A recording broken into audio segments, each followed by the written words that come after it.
Lewis's room smelled very, very familiar. That part of him lived on.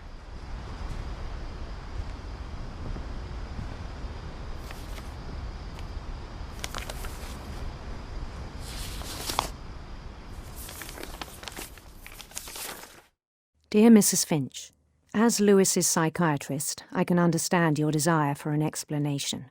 As I see it, the trouble began in January, shortly after we convinced your son to seek treatment for substance abuse. Newly sober, I believe Lewis first noticed the monotony of his daily life.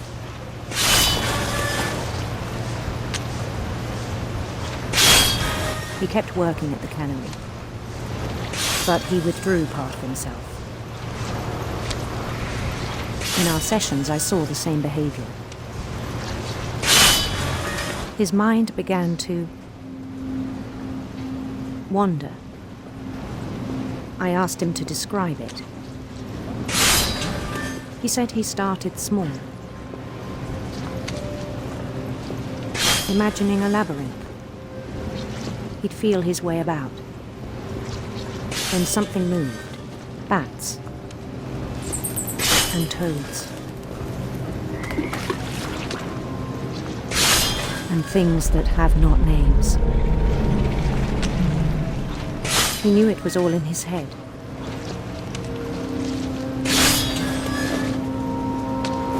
But he took it very seriously.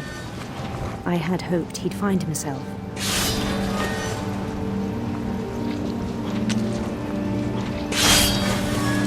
But he found something more. I worried about him then, daydreaming at the cannery. I spoke with his boss, but he said Lewis had become a model employee. Methodical, tireless, focused. Like a whole new Lewis. So I let him go on.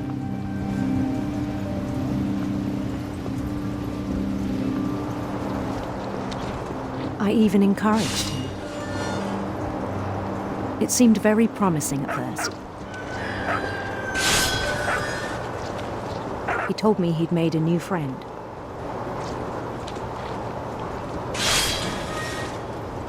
On the edge of a city he named Lewis Topia. He built the city up slowly, brick by brick. Then he made musicians.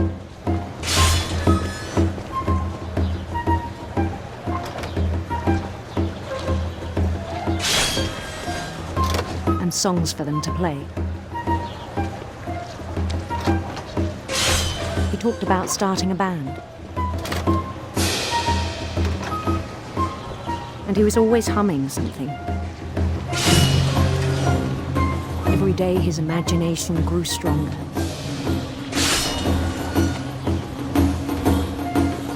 He no longer spoke at the cannery. But his chopping was as reliable as ever. Then one day it struck him that all the cheering crowds, even the stones under his feet, were all in his imagination, so he could do whatever he wished.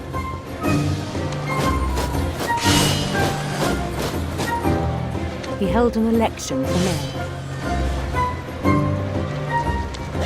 and he won.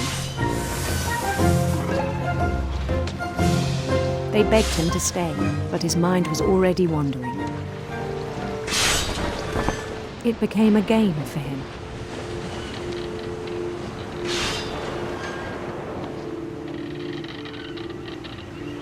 He'd conquer a city, then immediately push on. New Louisville.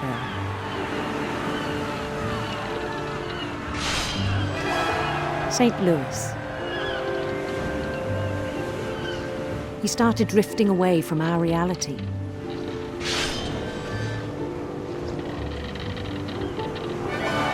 Minneapolis, until one day he forgot to go home from the cannery. Even as his mother pleaded with him, part of Lewis kept sailing on.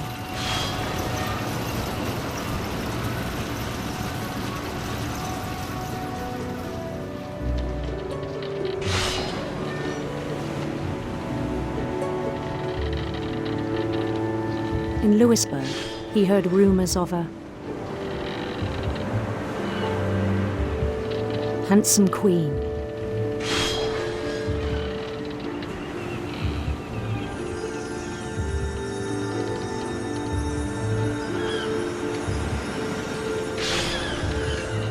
The queen was on her own quest for radiant rainbows.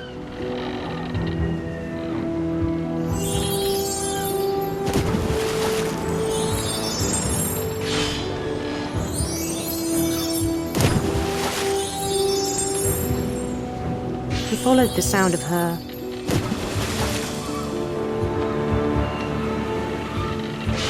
silver harp.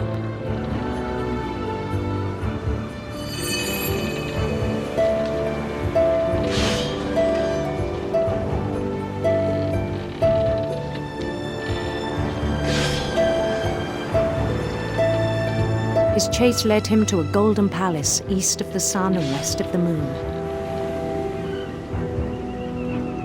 Even then, his logic remained sound. He knew the world was all in his imagination.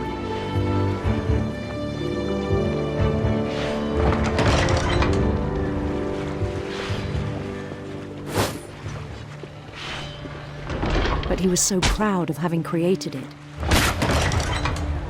In his own eyes, he'd become something greater than a king.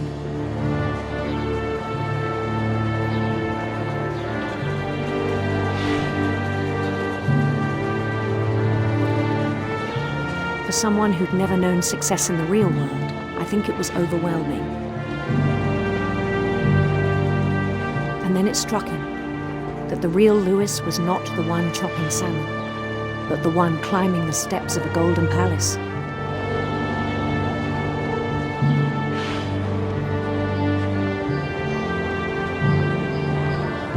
My imagination is as real as my body, he told me. It was hard to argue with him.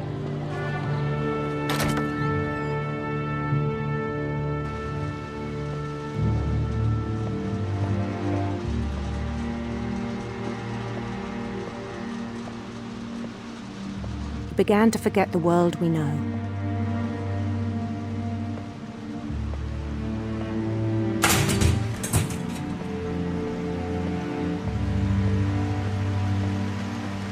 I think it pained him to remember Lewis, the cannery worker.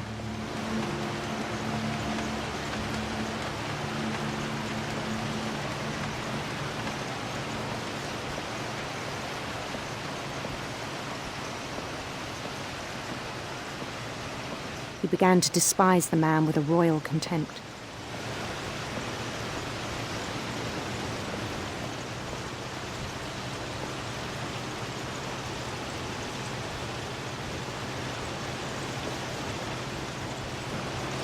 I still thought I could save him.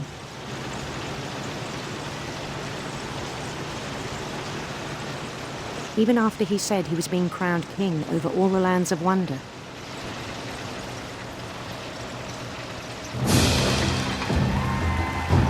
The palace would be packed with his companions.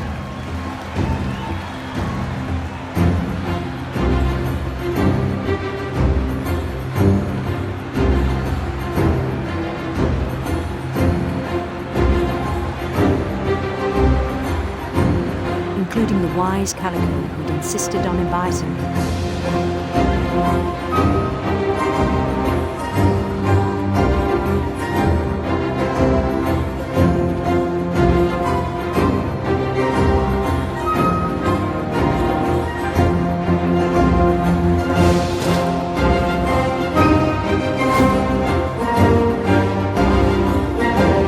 His queen waited, holding his crown.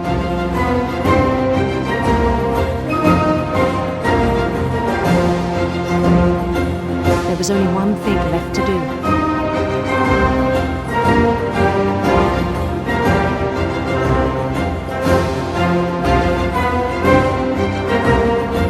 Bend down his head.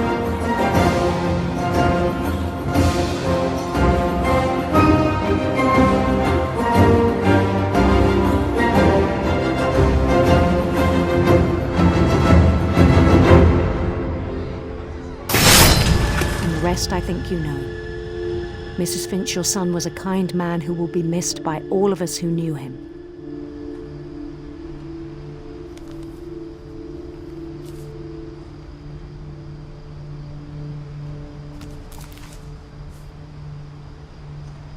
My brother was really cool. I wish you could have met him.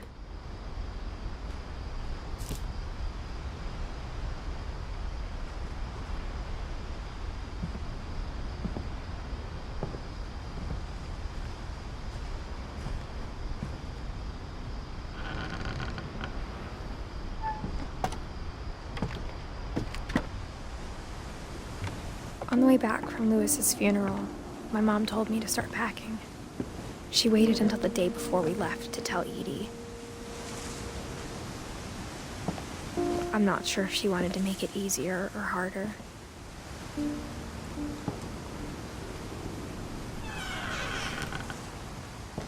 I wish we'd stayed.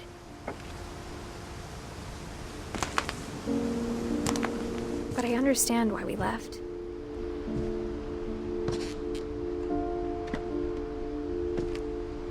What happened that night had been coming for a long time. Maybe I should have come sooner.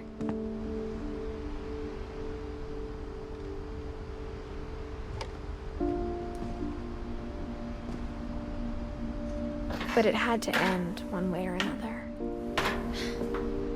All that's left now is to tell you about that last night.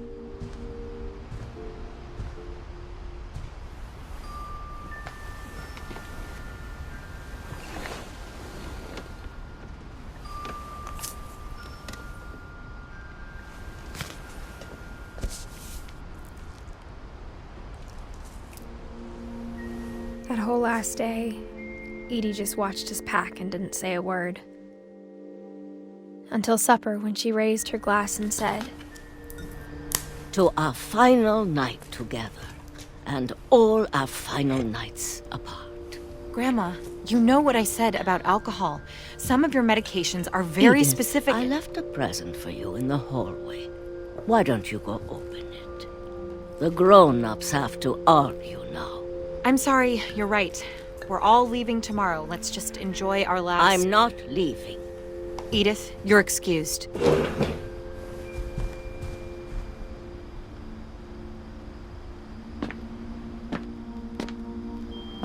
the power had been shut off that morning, but Edie always had plenty of candles. When my mom sealed the library, I don't think she knew about the other entrance. Or that Edie had a key to it.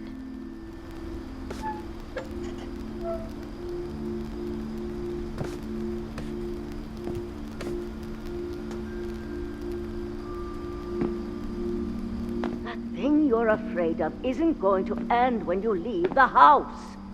Edith has a right to know these stories. My children are dead because of your stories. I think it's best if Edith and I leave tonight.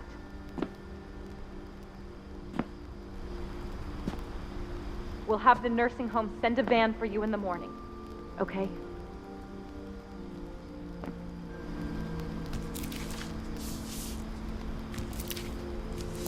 Dear Edith, there's so many stories I wish I could tell you, but there's only time for one. This is about what happened on the night you were born. That night, the tide went way, way out. It was the first and last time I ever saw the old house aground. There'd been an earthquake out in the middle of the ocean.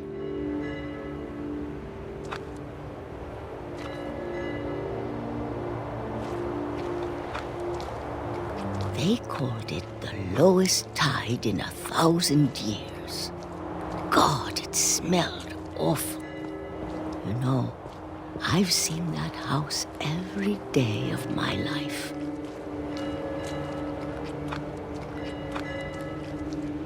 But I never thought I'd go back to it. When the fog rolled in, I lost my way.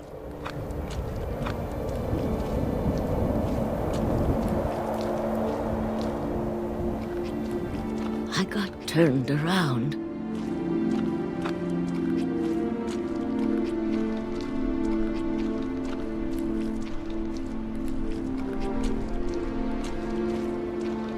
For a while, I wondered.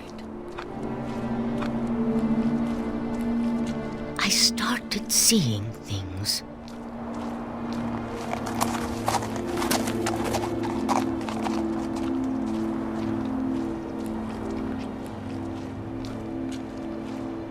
Things I'd forgotten had ever existed.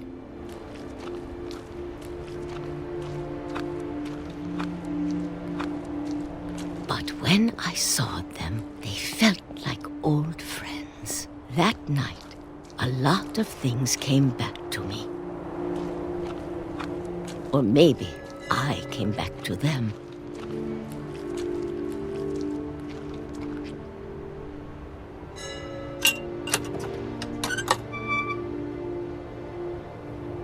Things I can't explain, but that I need you to try and... Edith, what are you doing in here? It's mine. Edith! Mom, you're gonna rip it! Let go! I kicked and screamed, but Mom dragged me to the car. I never saw Great-Grandma Edie again. The next morning, the van came to pick her up, but she was already gone. After that, we moved around a lot.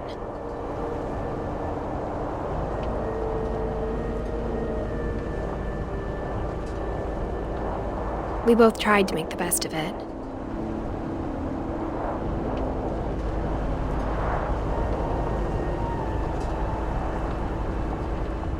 A few years went by.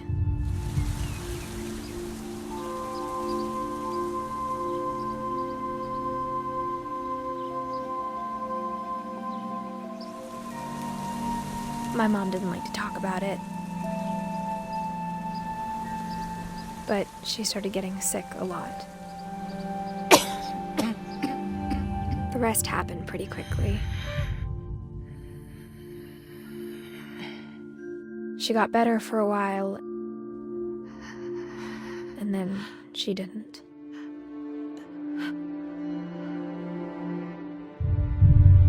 And then I was alone. The last Finch left alive.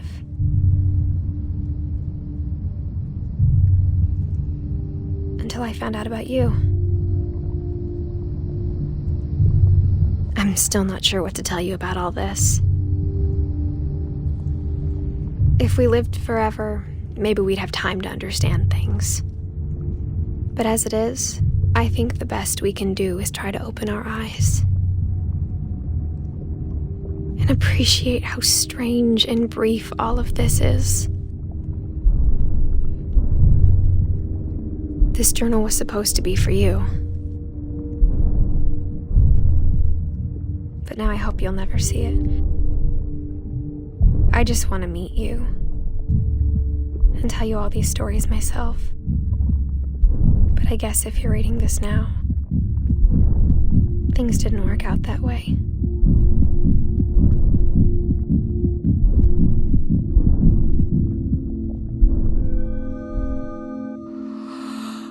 This is where your story begins. I'm sorry I won't be there to see it. It's a lot to ask, but I don't want you to be sad that I'm gone. I want you to be amazed that any of us ever had a chance to be here at all. Good luck.